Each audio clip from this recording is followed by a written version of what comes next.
तुम्ही या चॅनलवर नवीन असाल तर सबस्क्राइब करा, तसेच लाईक आणि शेअर नक्की करा।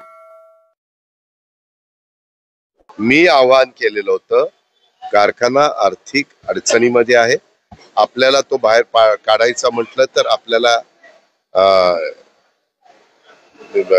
अमित शाह साहेबांची मदत घ्यावी लागेल, NCDC ची, आपल्याला राज्य सरकारच्या सहकार विभागाची, आपल्याला अर्थ मंत्रालयाची, आपल्याला मुख्यमंत्र्यांची, या सगळ्यांची मदत घ्यावी लागेल आणि आपल्याला पण काही सभासदांना ऐच्छिक ठेवावी लागेल। हे करत असताना जुन्या बोर्डातला एकाही व्यक्तीनं आग्रह करू नये, कारण 10 वर्ष त्यांना मिळालेली आहेत। आपण नवे चेहरे त्या ठिकाणी देण्याचा प्रयत्न करू आणि आम्ही पृथ्वीराज जाचकांच्या नेतृत्वाखाली ते पॅनल उभं केलेलं आहे।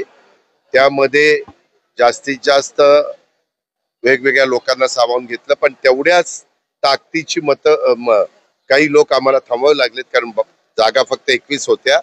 समोरच्यांनी पॅनल केलेलं आहे काहींनी, परंतु ते विरोधाला विरोध करण्याच्या करता केलेलं आहे। 21 पैकी फक्त 16 जागा त्यांना मिळालेल्या आहेत, त्याच्यावर पूर्ण पॅनल पण त्यांचं झालं नाही। आमच्या ग्रामीण भागात पूर्ण पॅनल झालं नाही तर त्यांना म्हणतात लंगडं पॅनल, म्हणजे असा उल्लेख केला जातो। तुम्ही लगेच म्हणू नका अजित पवार लंगडं पॅनल म्हणला, लंगडं पॅनल म्हणला। मी ते सांगतो की आमची भाषा ग्रामीण भागाची काय, तुम्ही शहरी भागातल्या उच्च श्रेणीत काम करणाऱ्या मीडियानी हे जरा शब्द लक्षात घ्यावेत। आणि त्याच्यामुळं मी उद्याच्या 5 तारखेला तिथं प्रचाराचा नारळ फोडायला जाणार आहे।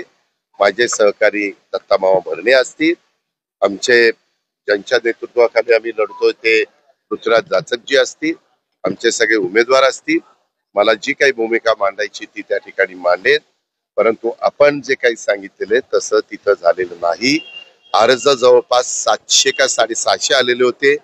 आता 650 अर्जामध्ये जर काही लोकांनी, आम्ही प्रयत्न केला, परंतु 3 वाजेपर्यंत काही जण अज्ञातवासात गेलेले होते। आता अज्ञातवासात गेल्यामुळं आमचा नाईलाज झाला, नाहीतर निश्चितपणे काही गट अनापत झाले असते। पण ठीक आहे, लोकशाहीमध्ये उभं राहण्याचा प्रत्येकाला अधिकार आहे। आपण बळजबरी करू शकत नाही, आपण आवाहन करू शकतो।